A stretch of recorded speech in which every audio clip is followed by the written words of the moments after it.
Olá pessoal, bem-vindos a mais uma aulinha de biologia. Continuando o nosso estudo dentro dos osteichthyes, hoje nós vamos ver um pouco mais sobre a fisiologia desses animais. Então, começando aqui pelo sistema digestório.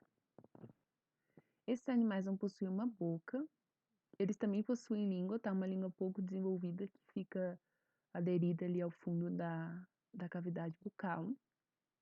Eles vão possuir um esôfago, um estômago, onde serão secretadas muitas enzimas digestivas. Eles também vão apresentar sacos pilóricos, que são regiões que, além de aumentar, né, a superfície de contato entre o alimento e o intestino, também são regiões onde serão liberadas bastante enzimas digestivas. Eles possuem também um pâncreas, que também é responsável pela liberação de enzimas digestivas, e diferentemente dos condríctes, que tinham uma válvula espiral que deixava esse intestino enorme, aqui o intestino vai ser mais delgado e mais simples. Esses animais também possuem fígado, tá? Obviamente, mas não é um fígado tão desenvolvido como nos condríctes. E aqui, o final do intestino é o ânus, como eu disse na aula anterior, e não a cloaca, tá? Porque aqui os sistemas, eles são independentes. O mecanismo hidrostático dos osteichthyes vai ser a bexiga natatória, tá aqui em branquinho. A bexiga natatória vai auxiliar esse animal a se deslocar na coluna de água com um. Então, quando ele infla a sua bexiga natatória, a sua densidade diminui e a força do empuxo é maior do que a força-peso que está puxando esse animal para baixo. Então, ele acaba boiando, entre aspas, né? Ele sobe com uma maior facilidade. Quando essa bexiga está vazia, a densidade desse peixe é maior e a força-peso que puxa esse animal para baixo é maior do que a força do empuxo, então ele desce com menos esforço, tá bem? E, além disso, nesse ponto aqui vale destacar que a bexiga natatória, ela pode se encher de duas formas. Quando a bexiga natatória for do tipo fisóstoma, ela vai ter uma comunicação com a boca desse animal, né, com o esôfago ali, e esse peixe vai precisar subir na superfície e abocanhar uma quantidade de ar e engolir. Então, essa bexiga se infla.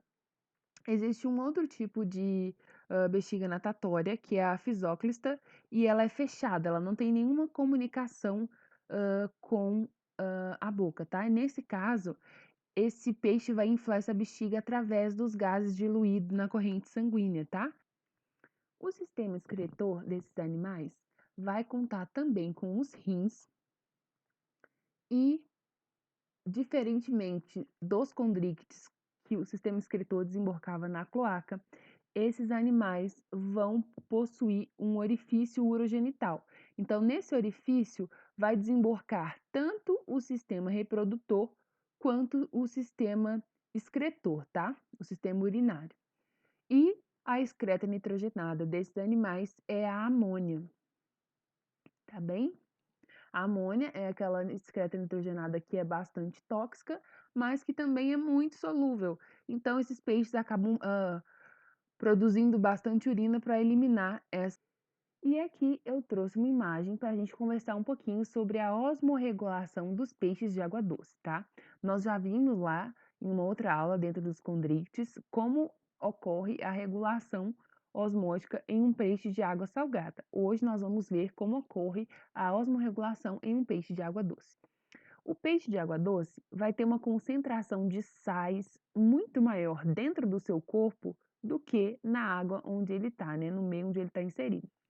Por isso, por osmose, a tendência é que a água entre nesse peixe, que esse peixe vai inchando, inchando, inchando.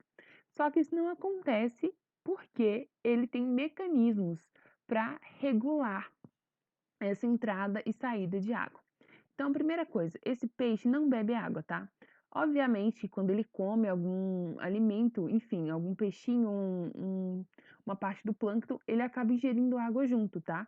Mas não é comum desse peixe fazer como peixe de água salgada e ingerir água, ok?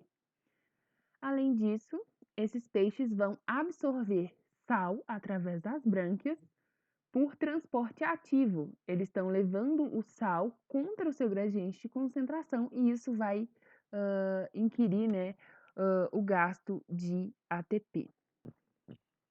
Além disso, esse peixe vai fazer uma grande quantidade de urina. Isso tanto para eliminar a amônia, que é um componente, né, a excreta nitrogenada desses animais e é um componente tóxico, tanto para eliminar a água que está entrando por osmose. E, como eles fazem uma quantidade muito grande, essa urina vai ser sempre diluída, porque a intenção desse animal é excluir, né, eliminar esse excesso de água. Em relação à reprodução, esses animais são dioicos, tá? Existe um peixinho macho e um peixinho fêmea. A fecundação é externa, então a fêmea põe os seus ovos e depois eles são fecundados pelo espermatozoide do macho.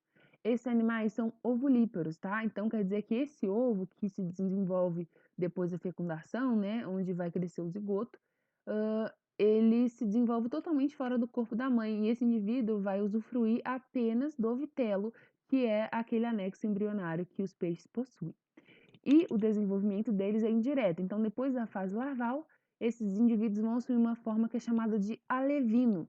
Para vocês entenderem, assim, assimilarem um pouco, é similar ao girino, que é aquela fase intermediária dos anfíbios. Aqui, a fase intermediária dos peixes é chamada de alevino. E aqui eu coloquei uma imagenzinha para vocês verem, tá? Isso aqui ainda não é um peixinho propriamente dito e a gente chama de alevino. Então, pessoal, por hoje era isso e nós fechamos aqui o nosso estudo dos peixes. Até uma próxima aula!